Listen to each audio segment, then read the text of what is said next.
Hello my dear students, today I will teach you 9th history Russian Revolution। Previous video में मैं civil वार के बारे में बताई थी और उस सिविल वार में हम देखे थे कि किस प्रकार बोल्शेविक पार्टी और मेंशेविक पार्टी के बीच में वार छिड़ जाती है और किस प्रकार बोल्शेविक पार्टी मेंशेविक पार्टी के साथ जीत जाते हैं और फिर रूस में एक रशियन सोशलिस्ट सोसाइटी का फॉर्मेशन होता है और लेनिन उस रूस के अंतर्गत जितने भी टेरिटोरीज हैं उसको एक नेशन स्टेट में तब्दील करते हैं और उसके बाद एक मेकिंग ए सोशलिस्ट सोसाइटी का फॉर्मेशन करते हैं। अब इस मेकिंग ए सोशलिस्ट सोसाइटी के अंतर्गत हम देखेंगे कि कौन कौन से डिफरेंट वर्क्स होते हैं। तो इसमें है कि a process of centralised planning was introduced. अब इसके तहत एक सेंट्रलाइज्ड प्लानिंग सिस्टम इंट्रोड्यूस किया गया। बैंक एंड इंडस्ट्रीज को नेशनलाइज्ड किया गया। Bolshevik used confiscate land for permitted peasants to cultivate the land that had been socialized. अब इतने दिनों से हम देखे थे कि वहाँ के एरिस्टोक्रेट जो पीपुल थे वहाँ की ज़मीन जो पुअर पीपुल के पास होनी चाहिए उस ज़मीन को अपने अंदर हथिया लेते थे, तो उस ज़मीन को पुनः उस पुअर पीपुल को कल्टीवेट करने के लिए दे दी जाती है। उसके बाद एक 5 ईयर प्लान फिक्स करते हैं, सेट करते हैं और याद होगा कि इस 5 ईयर प्लान जो है भारत भी इसी रूस से लेते हैं 5 ईयर प्लान। और उसके बाद इंडस्ट्रियल प्रोडक्शन को भी इंक्रीज्ड किया गया। पहले इंडस्ट्रियल प्रोडक्शन कम मात्रा में बनते थे, इसीलिए अब उसको भी इंडस्ट्रियल प्रोडक्शन को इंक्रीज्ड किया गया। अब यहाँ पे देखेंगे हम कि इंडस्ट्रियल प्रोडक्शन को इतने अधिक मात्रा में इंक्रीज्ड किया गया कि वहाँ के जो फैक्ट्री वर्कर जो थे कभी कभी उनकी कंडीशन जो हो जाती थी वो बहुत ही पुअर वर्किंग कंडीशन हो गई थी, क्योंकि ये कंस्ट्रक्शन का जो काम चल रहा था वो रैपिड स्पीड था, यानी कि बहुत तीव्र गति से कंस्ट्रक्शन का काम होने के चलते उसमें लगे हुए जितने भी वर्कर्स थे उनकी कंडीशन बहुत ही मिजरेबल हो चुकी थी। उसके बाद हम देखेंगे कि अब उसमें फैक्ट्री में जो काम कर रहे थे मेन वुमन चिल्ड्रेन, उन सब का भी अलग अलग सेटलमेंट किया गया। जैसे कि creches were established in factories for children of woman workers. अब जो फैक्ट्री में काम करने वाले जितने भी वुमन वर्कर्स थे उनके बच्चे के रहने के लिए भी क्रैचेज का फॉर्मेशन किया गया।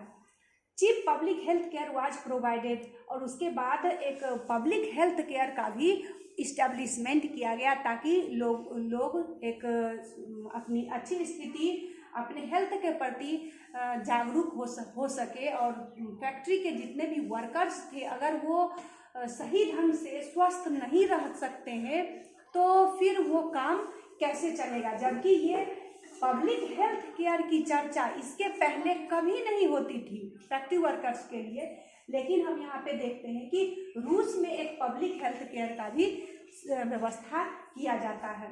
Modern living quarters were set up for workers. अब वर्कर्स को रहने के लिए एक क्वार्टर्स की भी व्यवस्था की गई ताकि समय पर फैक्ट्री में काम ठीक ढंग से चल सके। उसके बाद मेकिंग ए सोशलिस्ट सोसाइटी के बाद जो आगे टॉपिक है वो है स्टालिनिज्म एंड कलेक्टिवाइजेशन।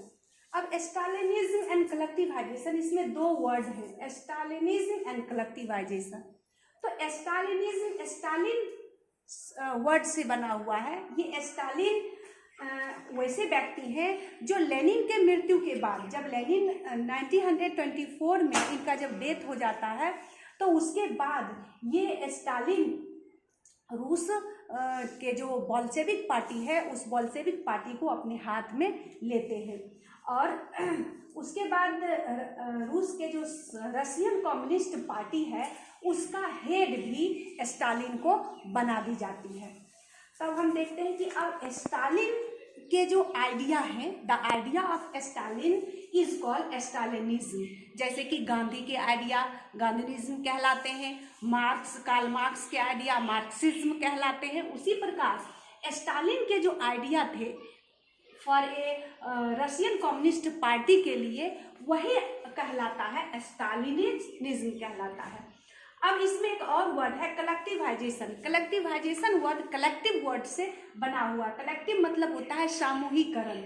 तो सामूहिकरण यानी combining land of various farmers and then performing the agriculture activities on collective basis. यानी कि वहाँ पे जो लैंड, पहले जो वहाँ एग्रीकल्चर का काम होता तो डिफरेंट प्रकार के जो रिच पीजेंट्स हो या पुअर पीजेंट्स हो, उनके द्वारा अपनी अपनी ज़मीन पर अलग अलग डिफरेंट तरीके से खेती की जाती थी। लेकिन स्टालिन की आइडिया था कि यहाँ पे कलेक्टिवाइजेशन होनी चाहिए। यानी कि अगर मान लीजिए छोटे स्तर पर अगर छोटे छोटे फील्ड में अगर हम वर्क करते हैं तो एग्रीकल्चर का जो काम करते हैं, तो उस फील्ड में हम उसको आजकल के अनुसार जो मॉडर्न तरीके से जो एग्रीकल्चर के वेपन्स हैं उसको हम यूज नहीं कर पाएंगे, क्योंकि एग्रीकल्चर का जो टूल्स होते हैं वो सारे टूल्स एक बिग एरिया में यूज किए जाते हैं। जैसे कि भारत के पंजाब में हम देखते हैं कि वहाँ पर एक प्लॉट बंदी सिस्टम से